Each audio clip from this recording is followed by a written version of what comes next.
May caller tayo sa kabilang linya. Ang ating unang caller si Gilbert ng Rizal. Hello. Hello, Papa Jack. Hi, good evening. Good evening, Papa Jack. Kamusta po? Mabuti naman po. Mabuti naman. Si Gilbert ay nasa Rizal. Yes.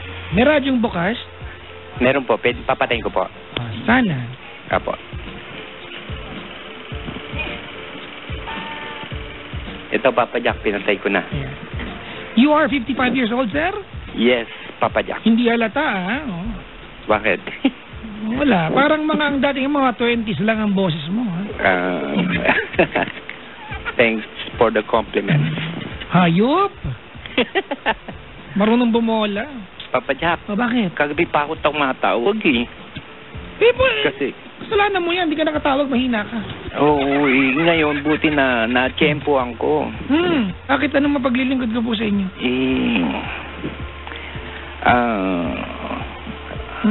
May problema ako sa wife ko. 55 ka na naman, love life ka pa. Ay, oo, medyo... Wala namang pinipiling edad ang pag-ibig, di ba? All is fair in love. Okay. May love problem kayo ng asawa niyo po. Yes. Ano po ito? More of love problem or marital yes. problem? Third party. Sino may third party? Ako. Oh. Nangyari ka, hindi pala, akala ko naman ikaw may problema sa kanya, siya pala may problema sa'yo. Actually, oo. Gano'n na nga. Siya pala may problem. Akala ko naman ikaw ang problema sa kanya. Oo, siya rin may problema sa akin. Ako rin may problema sa kanya. Sige, kwentuhan mo po. Ano pong ginagawa sa buhay ni Gilbert? Papa Jack, isa po akong UB Express driver. Okay. Anong biyahe niyo sa'yo? Cubao, Rodriguez, Santa Lucia. Cubao, Rodriguez, dyan rin lang sa area mo. Yes, at nakikinig ngayon yung mga bawal bumati kasamahan ko. Ha? Bawal bumati. Oo. Nakikinig yung mga kasama ko ngayon sa'yo. Sige na. Wala nga pong bati, di ba? Wala. Oo. Huwag ka magkukuloro mo. Dadalhin sa Tarlac yan. Sakya mo. Ay, hindi. Legal 200,000 ang fine. Oo nga. Legal. Legal. Sige pa, magkwento ka na po. Ano ba maglilingkod ko sa inyo, Daddy? Papa Jack, kasi parang hindi ko matanggap yung binibintang sa akin ng wife ko. Yan ang babae ka? Na may sinabi ako dun sa babae na na nakausap niya sa phone na patay na raw siya. Okay, sino po yung babae nagsabi nun? Chicks mo? Hindi, actually, Papa Jack, first time ko lang po siyang naisakay. And then, nagkaroon na kami nagkapangalagayan na kami ng loob. Ilang taon po yung babae? 65? 65? Yes. Parang mother ko na siya eh. Kasi actually, Papa Jack... Baka parang mother ka naman. Oo, kasi patay na yung mother ko and father ko. Last 2 years ago yung mother ko. Pero yung father ko is mga 10 years ago. Okay po. Giramay po ako. Salamat po. Paano ko ba ipapaliwanag? Sige po, nakisakay niyo yung babae. Saan niyo po nakisakay? Anong area? Gano'n na. Gaano kahaba yung naging biyahe at naging kapalagayan mo ng loob? 1 oras po. 1 oras? Opo. Sinong dumaldal? Ikaw o siya? Actually, siyempre po, nauna ako and then nag-response siya and then nagkaanuhan na kami. Nagkapalagayan Anong oras? Anong oras yan? Hapon po. Hapon? Opo. Nagkakuha na ng number? Opo. Nung kinuha mo yung number niya, anong motibo mo? Anong sabi mo sa kanya? Ba't mo kinukuha number niya? Actually, sa ano ko po, talagang pag kinukuha ko po yung mga number nila, tsaka kinukuha yung number ko dahil nag-aano rin po ako, nagtitripping po ako out of town. Tripping ng ano?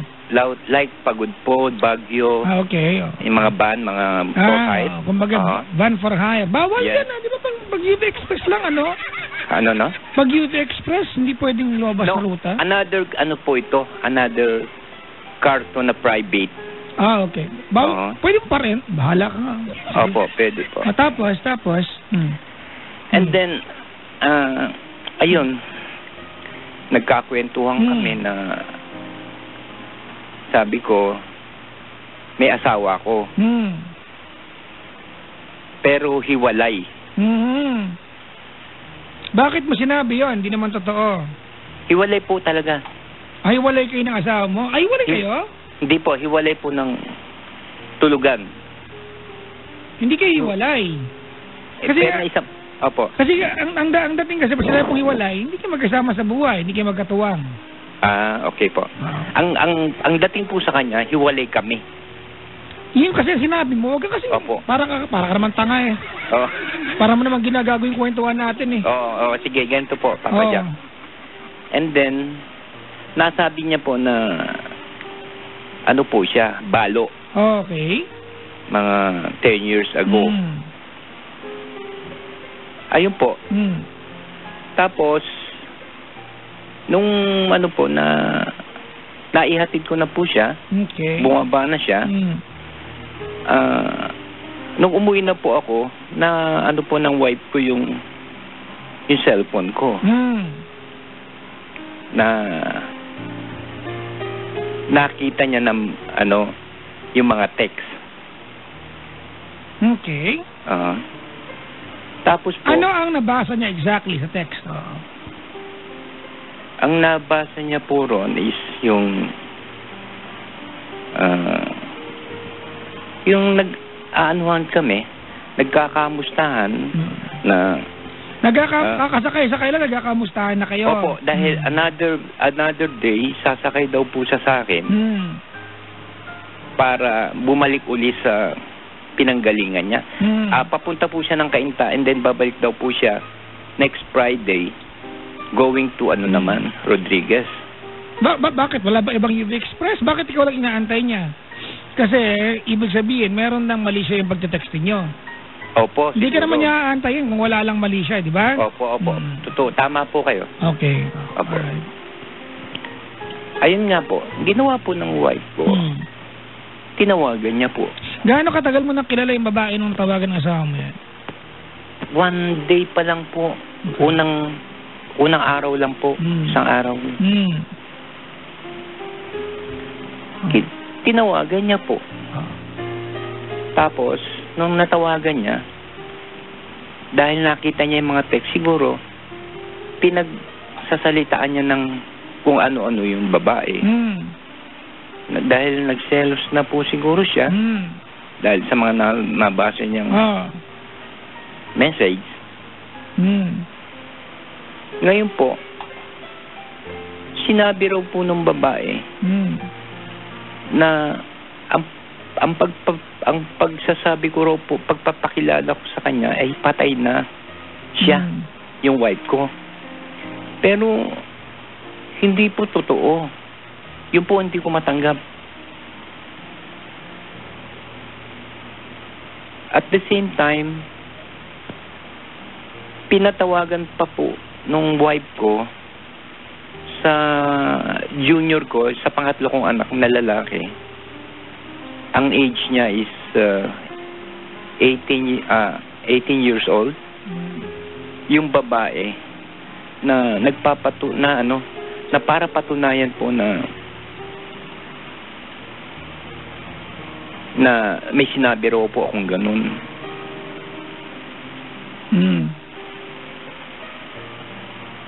Ngayon po,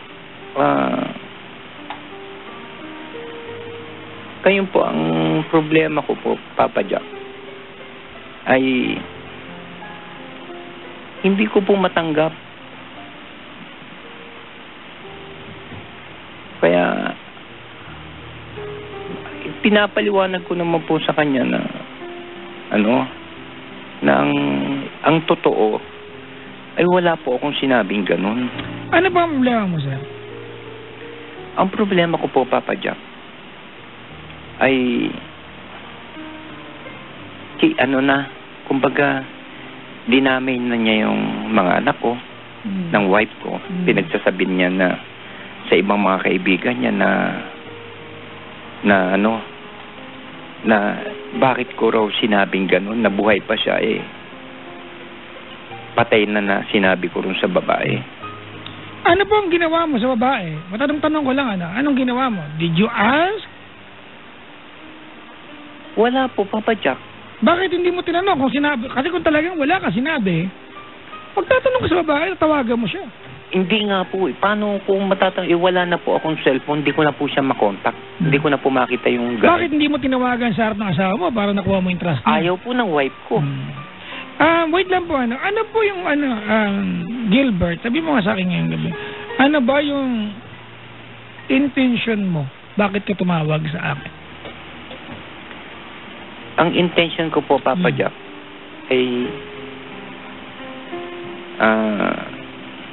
hindi ko po matanggap na sa sarili ko na masasabi ko na magagawa ko sa kanya yun. Sa wife ko. At yun naman po talaga ang totoo. At kumbaga sa na po, pati mga anak ko parang nawala na po yung respeto bilang ama. Kasi ang ko po sa sarili ko is family, priority ko po ang family. Bilang talaga yan, bilang ama. Opo. Sige. Opo.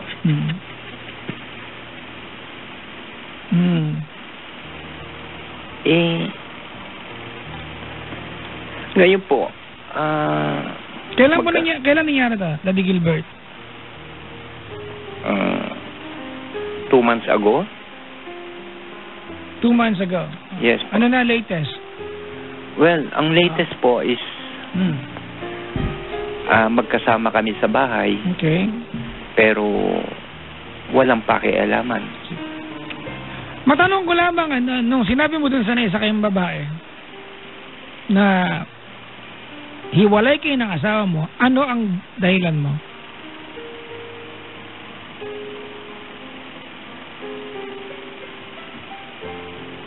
Anong motibo mo? Bakit mo sinabi doon na hiwalay kayo? Wala po, Papa Jack, kasi sinabi ko lang po na hiwalay po kami, hindi kami hiwalay. Mali po ang interpretasyon nung babae. Okay, ganito alright. Opo. Gilbert? Opo. Sa lahat ng ayaw ko, yung bobolahin mo ako, ha? Opo, alright. Hindi po, okay, Papa Jack. Opo.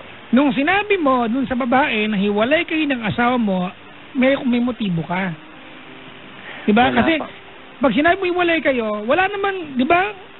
Wala naman magtatanong kung ano ba, hiwalay kayo ng bahay o hiwalay ng kama. Natural lang, unang maiintindihan ng babae, hiwalay kayo. Hindi kayo magkatuwang sa buhay. So, wag mo sabihin, Papa Jack, mali interpretation niya. Hindi ganon. Dahil yun talaga ang gusto mong maintindihan niya. Hindi dahil mali siya ng pag-interpret. Dahil yun talaga ang gusto mong maintindihan niya. Opo. Alright, so tanungin kita, bakit mo sinabi na hiwalay kayo ng asawa mo? May motibo ka dyan, ba't mo sinabi yan? Wala, Papa Jack, kasi siya Brad, wag mo alright? Wag mo akong babulahin. Okay, may motibo ka when you said na hiwalay kayo ng asawa mo. Bakit mo kailangan sabihin yan? Ang totoo niyan, totoong hiwalay lang kayo ng kama ng asawa mo, hiwalay ang tulugan, hindi mo kailangan sabihin sa babae yan. Bakit? Isakay mo lang, ba't mo kailangan sabihin? Ano motibo mo? Opo. Ano motibo mo?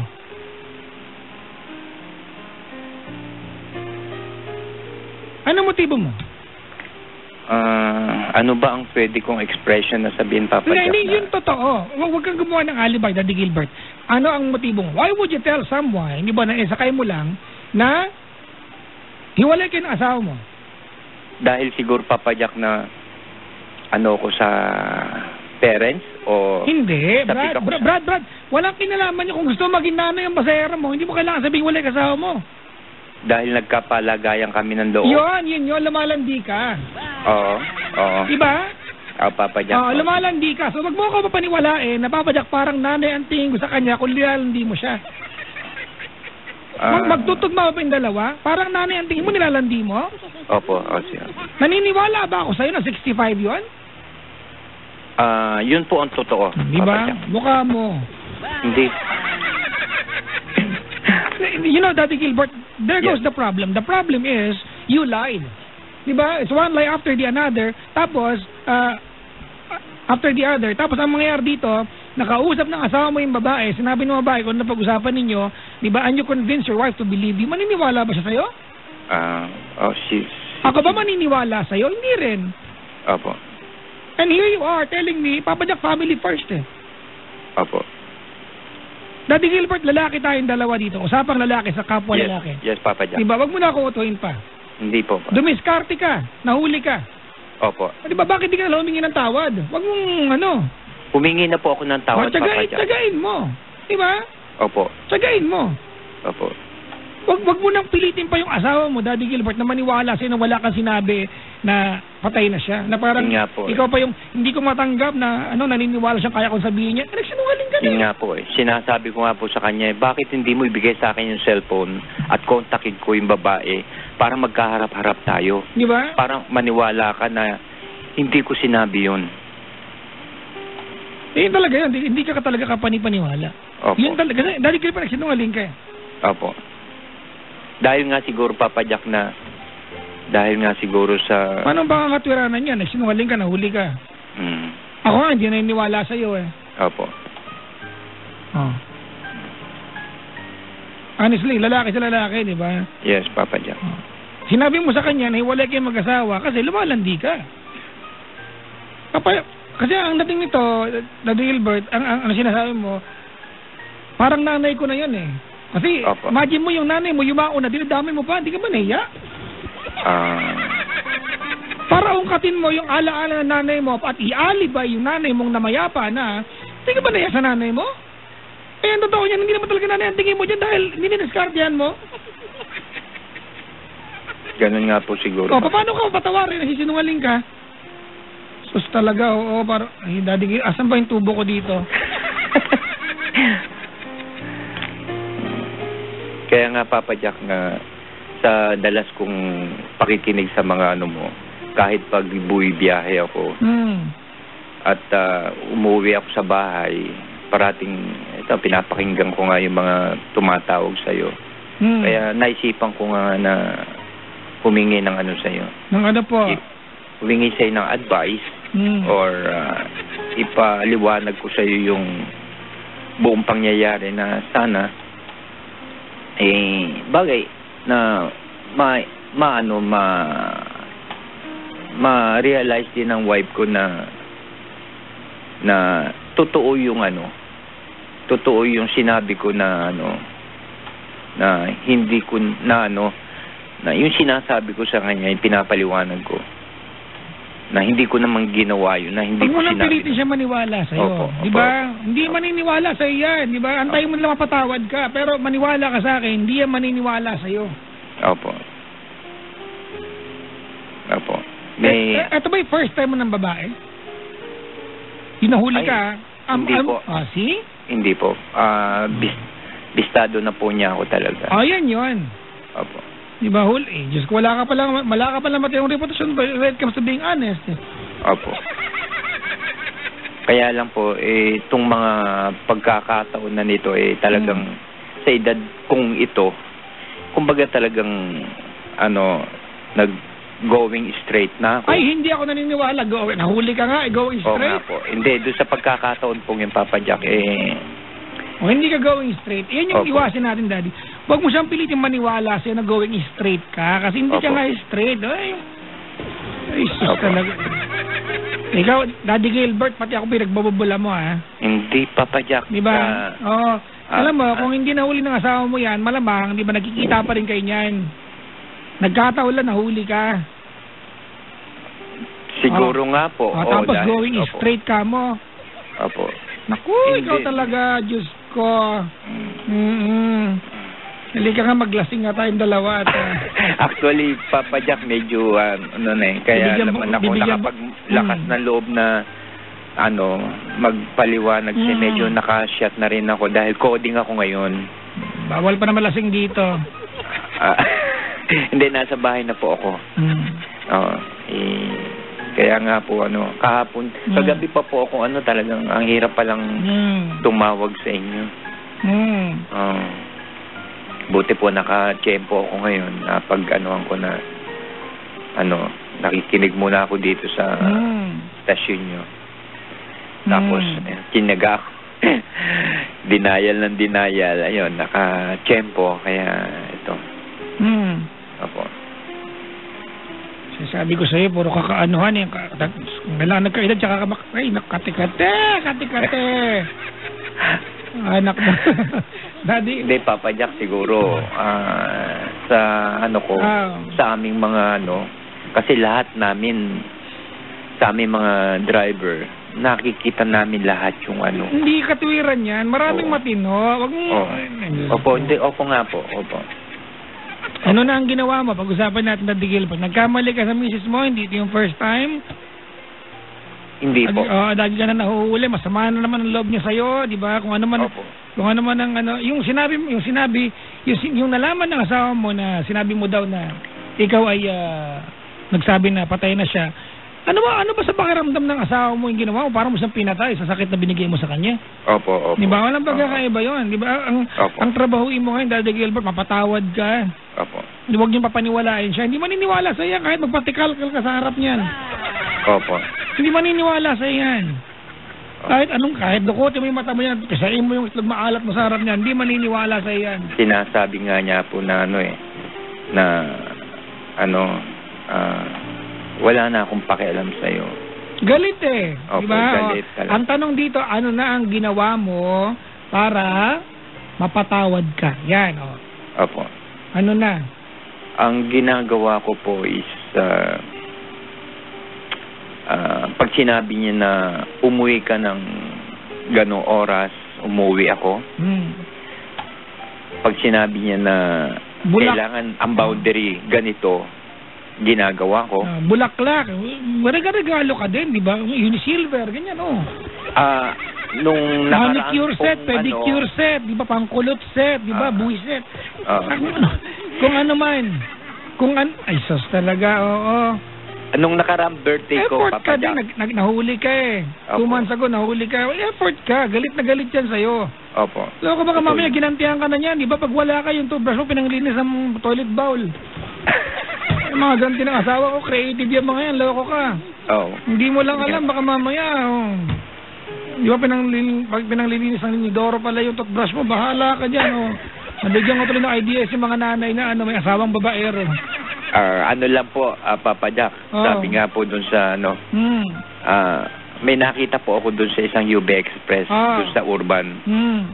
Nakalagay po dun, mamatay na ang babaero, biktima lang kami.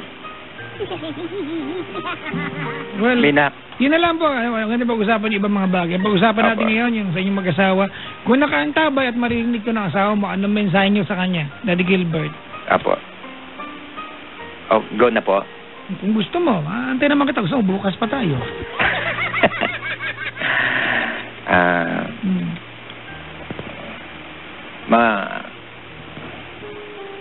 Alam ko na hindi ka nakikinig ngayon. Huwag mo na sabihin niya, baka akalain hindi pa ako sikat. Hindi, Papa Jack, hindi siya kasi umuwi ngayon dito. Nandun siya matutulog sa panganay kong anak. Galit eh. Marikina. Galit hindi, pag ganito pong araw ng Huwebes, doon po siya natutulog. Para pagpasok niya po bukas. Siya nag-work? DepEd po. Teacher po siya. Scoop? Higa talaga. Sige, kung nakikinig siya teacher. Kung nakikinig ka man ngayon o hindi ka man nakikinig ngayon,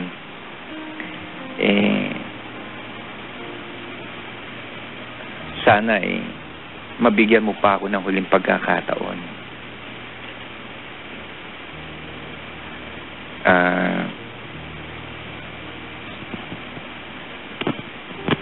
Ano pangako mo? Yun, importante yan. Ang pangako ko sa'yo ay yung talagang hindi ko na uulitin at kung mabibigyan mo pa akong huling chance na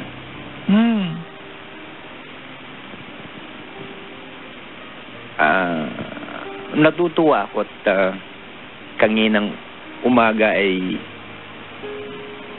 kagabi pala nakapag-usap tayo, medyo okay ka naman, okay naman ako. At kaninang umaga ay pinakinggan mo yung paliwanag ko sa iyo at sumang-ayon ka naman. Siguro yun yung parati kong hinihiling kay Lord kada Sunday pag nagsisimba ako na sana mapatawad mo na ako sa huling sandali kasi may mga edad na tayo. Yun nga, may edad ka na, kati mo pa Oo nga, Papa Jack Diyos ko ka. Total naman, napatunayan ko naman sa'yo na napagtapos nating dalawa yung mga anak natin at stable na sila, may mga trabaho na sila at nasa abroad na rin yung pangalawa at yung bunso naman may trabaho na rin sa pamamagitan ng trabaho ko at ng galing mo sa sa ng pagbabudget ba. Wala akong masabi, wala akong sa'yo tungkol doon. Basta tulungan tandaan mo na talagang nagbago na ako. Kailan? 2 months ago. Yan, dyan mali yan. Huwag mo sabihin nagbago ka na, magbabago ako, pangako. Magbabago ako. Oo. Sabi ni ito. Bakit sabi ko ba hindi nila manggaling sa'yo? Oo. Bakit ako ba? Madami pa ako. Gawin mo nang galing sa'yo, wag nang galing. Galing sa akin. Yan. Sabi ni Papa Jack.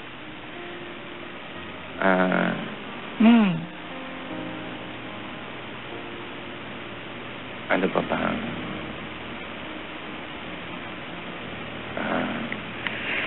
Parang sana